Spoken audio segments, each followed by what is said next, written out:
சில மக்களை சந்திக்கிறதுக்காக போய் அவங்கள்ட்ட தீனை பற்றி சொல்லி அல்லாஹ்வுடைய மார்க்கத்தை எடுத்து சொல்லி இந்த உலகத்தில் நீங்கள் தீனை பின்பற்றுங்க, அல்லாஹ் உங்களை நரகத்திலிருந்து பாதுகாப்பான், தண்டனையிலிருந்து பாதுகாப்பான்னு சொல்லி கொஞ்ச நேரம் அவங்களுக்கு நசீஹத் பண்ணுறாங்க, அறிவுரை செய்கிறாங்க. இப்போ அந்த மக்கள் திருப்பி கேட்டாங்களாம், நாங்கள் தீனை பின்பற்றலைன்னா மறுமையில் அதாப் உண்டு, மறுமையில் வேதனை உண்டுன்னு சொல்கிறீங்க, ஆனால் இந்த உலகத்திலே நாங்கள் ஒரு தண்டனையில் இருக்கிறோம், இந்த உலகத்தில் நாங்கள் ஒரு நரகத்தில் இருக்கிறோம், பசி பட்டினி என்கிற நரகம் இந்த உலகத்தில் அனுபவிக்கிறோம், இதுக்கு முதல்ல தீர்வு சொல்லுங்கள், இதுக்கு என்ன தீர்வு உங்களிடத்துல? இங்கே நாங்கள் பசி பட்டினியில் இருக்கிறோமே, இதற்கு என்ன தீர்வு? அதுக்கப்புறம் தான் அவங்க யோசிச்சாங்க, நம்முடைய மார்க்கம் மறுமையில் இருக்கிற அந்த நரக வேதனையை விட்டு மட்டும் பாதுகாக்க சொல்லலை, மனிதர்களும் இந்த உலகத்திலும் செழிப்பாக இருக்கணும், இந்த உலகத்திலும் சுபிச்சமாக இருக்கணும். எனவே எல்லா மக்களுக்கும் சேவை செய்வதனுடைய நோக்கமே மனிதர்களுடைய கஷ்ட துன்பங்களை எல்லாம் நீக்குவதுதான் சொல்லி அதுக்கப்புறம் தான் அவங்க ரஹ்மான் ஃபவுண்டேஷன் என்று ஒரு நிறுவனத்தை ஆரம்பித்து பார்த்தா இன்றைக்கி அதில் பெரிய பெரிய டாக்டர்கள் இருக்கிறாங்க, பெரிய பெரிய இன்ஜினியர்கள் இருக்கிறாங்க. இவங்களில் யாரை கொண்டு சமுதாயத்திற்கு என்ன உதவி தேவையோ அதை அவங்கள செய்ய வச்சுருவாங்க. ஒரு முறை ஹதரத் அவங்க சொன்னாங்க, மும்பையில் ஒரு முக்கியமான இடத்துல போய் கொண்டிருக்கும் போது ஒரு வயதான ஒரு பெண்மணி ஒரு பெரிய விபத்தில் சிக்கி உயிர் போகிற நிலைமையில் துடிச்சிட்டு இருக்கிறாங்க. உடனே ஹதரத் அவர்கள் தன்னுடைய அந்த ரஹ்மான் ஃபவுண்டேஷனில் இருக்கக்கூடிய ஒரு டாக்டருக்கு ஃபோன் பண்ணுறாங்க.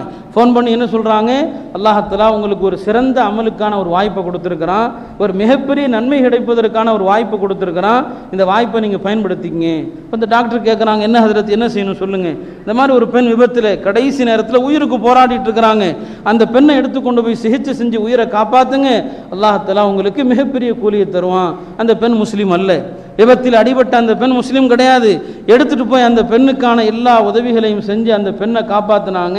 தன்னுடைய உயிரை காப்பாற்றி அந்த மக்களை பார்த்து கண்ணீர் விட்டு அழுது அந்த பெண் பின்னால் முஸ்லீம் ஆயிட்டாங்க. இது எதனால் கிடைத்தது? சமூக சேவையினால் கிடைத்தது. ஆனால் இன்னைக்கு நம்ம சமுதாயம் அதை செய்கிறது கிடையாது. நம்ம சமூக சேவை செய்கிறது யாராவது தடுக்க போகிறாங்களா? பொது சேவை செஞ்சால் அதை பிஜேபி தடுக்குமா, ஆர்எஸ்எஸ் தடுக்குமா? யாரை தடுக்க போகிறாங்க?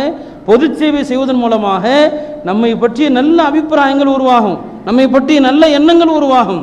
எனவே இந்த சேவைகள் என்பது காலத்தினுடைய கட்டாயம். இன்றைக்கு நம்மை பற்றி பரப்பப்படுகிற தவறான அவதூறுகளை களைவதற்கும் இந்த சமூக சேவை கட்டாயமானது. எனவே அவரவருக்கு முடிந்ததிலிருந்து ஆரம்பிங்க, பெரிய அளவில் செய்யணும்னு தேவையில்லை. உங்களால் முடிந்தது வெயில் காலம் ஒரு தண்ணீர் பந்தல் அமைங்க, உங்களால் அது முடியுமா? என்ன செய்யுங்க, மக்கள் கூடுகிற இடங்கள்ல, மக்கள் போக வர இருக்கிற இடங்கள்ல ஒரு தண்ணீர் பந்தல் போட்டு ஒரு தண்ணி கொடுங்க. அது சாதாரண அமல் கிடையாது. மார்க்கத்தில் எந்த ஒரு அறமும் வீணா போறது கிடையாது. ஒரு சஹாபி தபூக் போருக்காக பெருமானார் உதவி கேட்டாங்க, எல்லாரும் நிறைய கொண்டு வந்து கொட்டினாங்க. ஒரு சஹாபி ஒரே ஒரு பேரிச்சம்பழம் தான் கொண்டு வந்து கொடுத்தார்.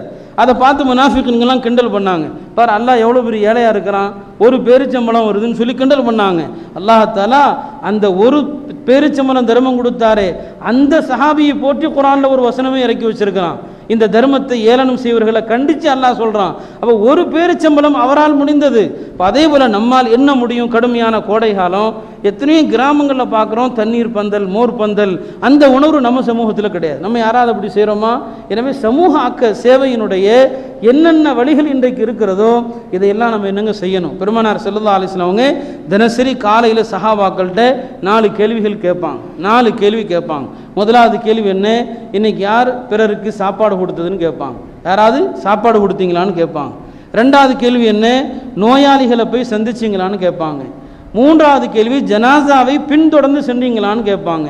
4வது நோன்பு வச்சிங்களான்னு கேட்பாங்க. இந்த 4 கேள்வியில் நோன்பு மட்டும்தான் தனிப்பட்ட வணக்கம், மீதி 3மே என்னங்க சமூக கடமைகள். யாருக்காவது சாப்பாடு கொடுத்தீங்களா, ஏழை எளிய மக்களுக்கு யாருக்காவது சாப்பாடு கொடுத்தீங்களான்னு கேட்பாங்க, தினசரி கேட்பாங்க. நோயாளிகளை போய் சந்திச்சிங்களான்னு கேட்பாங்க. நோயாளிகளை சந்திக்கிறதும் இன்னைக்கு நம்மள்கிட்ட இல்லை. நெருங்கிய சொந்த பந்தத்தை தான் நம்ம போய் பார்க்குறோம். அல்லாஹ்வுடைய தூதர் ஒரு யூத சிறுவன் நோய்வாய்ப்பட்டிருந்த நேரத்தில் அவனை போய் சந்திக்க போனாங்க. அந்த யூதனுக்கு கடைசி நேரத்தில் கலிமா சொல்லி கொடுத்தாங்க. எனவே நோயாளிகளை சந்திப்பது என்பது நெருங்கிய உறவினர்களை போய் மட்டும் சந்திக்கிறதல்ல. நம்முடைய ஊருடைய பொது மருத்துவமனை இருக்குது, அரசு மருத்துவமனை இருக்குது, அங்குள்ள நோயாளிகளை போய் பார்க்கணும், அவங்களுக்கு ஆறுதல் வார்த்தைகள் சொல்லணும். ஏன்னா பார்த்தீங்கன்னா எத்தனையோ மக்கள் ஆறுதல் சொல்லுவதற்கு கூட ஆள் இல்லாத நோயாளிகள் இருப்பாங்க.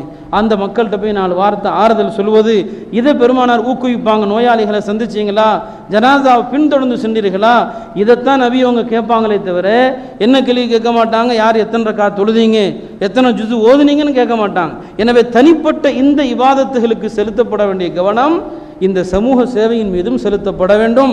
அதை கொண்டுதான் மறுமையில் அல்லாஹ்வுடைய உதவி இந்த உலகத்தில் அல்லாஹ் கண்ணி